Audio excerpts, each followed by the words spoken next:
नमस्कार दोस्तों, स्वागत है आपका हमारे YouTube चैनल दिव्य दृष्टि पथ ओम पर। आज हम बात करेंगे श्रीमद् भागवत गीता के आधार पर गरीबी कैसे दूर करें। श्रीमद् भागवत गीता केवल एक ग्रंथ नहीं है बल्कि जीवन जीने की कला है और इसकी शिक्षाओं से हम गरीबी को दूर करके समृद्धि और संतोष पा सकते हैं। श्रीमद् भागवत गीता कहती है कि गरीबी केवल पैसों की कमी नहीं है बल्कि सोच और कर्म की कमी है। भगवान श्री कृष्ण ने अर्जुन से कहा था, कर्मण्ये वाधिकास्ते मां फलेषु कदाचन।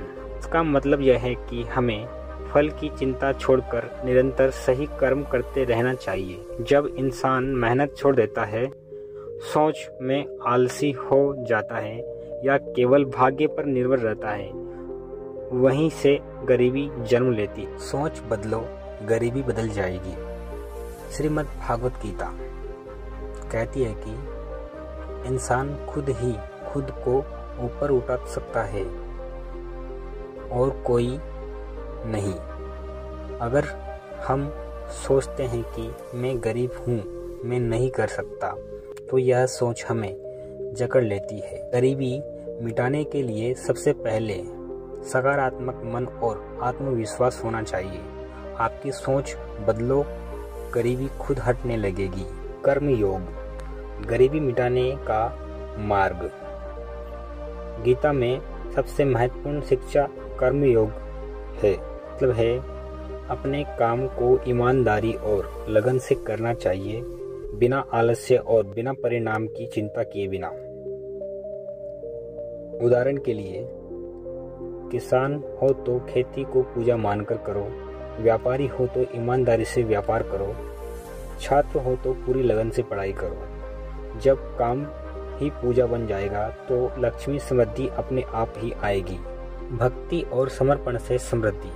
श्री कृष्ण ने गीता में कहा है, जो भक्त सच्चे मन से ईश्वर का ध्यान करता है उसका योगक्षेम यानी जीवन की जरूरतें भगवान स्वयं पूरी करते हैं। गरीबी से निकलने के लिए रोज 5 मिनट ओम नमो भगवते वासुदेवाय मंत्र का जप करें। यह मन को स्थिर करेगा और अवसरों के द्वार खोलेगा। दोस्तों, गरीबी भाग्य या दोष से नहीं बल्कि हमारे कर्म और सोच से जन्म लेती है। श्रीमद् भागवत गीता कहती है कि सही कर्म, सही सोच और ईश्वर में विश्वास से कोई भी इंसान गरीबी से निकल सकता है। तो आज से ही निश्चय करें कि हम मेहनत करेंगे, सकारात्मक रहेंगे और ईश्वर को याद रखेंगे।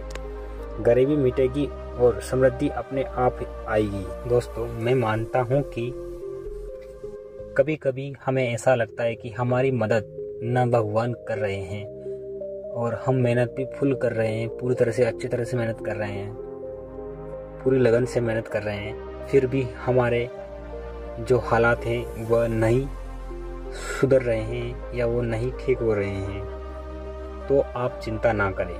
कभी कभी भगवान हमारी परीक्षा कुछ अलग तरीके से लेता है, जिसके कारण हमें समझ ही नहीं आता है कि हम भगवान पर विश्वास करें कि ना करें। इसीलिए अपने कर्म को ईमानदारी से करते रहिए, भगवान पर विश्वास रखिए और पूरी लगन से मेहनत से अपने कर्म को करते रहिए और अपने जो कार्य हम करते हैं उनका विश्लेषण करें। हमसे कहाँ पर गलती हो रही है, उसे कैसे ठीक किया जा सकता है और कैसे हमें अपने लक्ष्य तक पहुंचने में मदद मिल सकती है।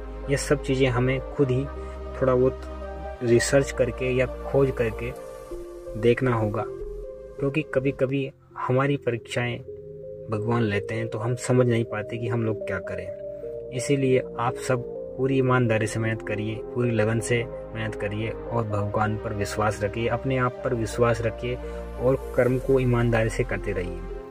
अगर आपका कार्य ऐसा है कि आपको लगता है कि यार कभी भी मैं इससे अमीरी तक नहीं पहुंच पाऊंगा, तो हमें उस कार्य को समझना होगा और विश्लेषण करना होगा। फिर उसके बाद हम आगे का निर्णय या डिसीजन ले पाएंगे। तो ये सारी चीज़ों को हमें देखना होगा। और एक बात विशेष रूप से कहना चाहूँगा आपसे कि भगवान से किसी न किसी रूप से जुड़िए, चाहे नाम जप से, मंत्र जप से, पूजा पाठ से, या हो सके तो ज़्यादा से ज़्यादा ध्यान कीजिए। आपकी समस्याओं का समाधान आपको समय पर मिल जाएगा। ध्यान वह चीज़ है जो हमें अपने आप से जोड़ती है, और जब हम अपने आप से जुड़ते हैं तो हमारे भीतर से हमारी हर समस्या का समाधान हमें मिलने लगता है। यही कहना चाहूँगा और इतना ही कहकर अपनी बात को समाप्त करना चाहूँगा। धन्यवाद दोस्तों, मेरी वीडियो को पूरा देखने के लिए। जय श्री कृष्णा। अगर आपको यह वीडियो पसंद आए तो लाइक करें, शेयर करें और दिव्य दृष्टि पथ ओम चैनल को सब्सक्राइब करना ना भूलें।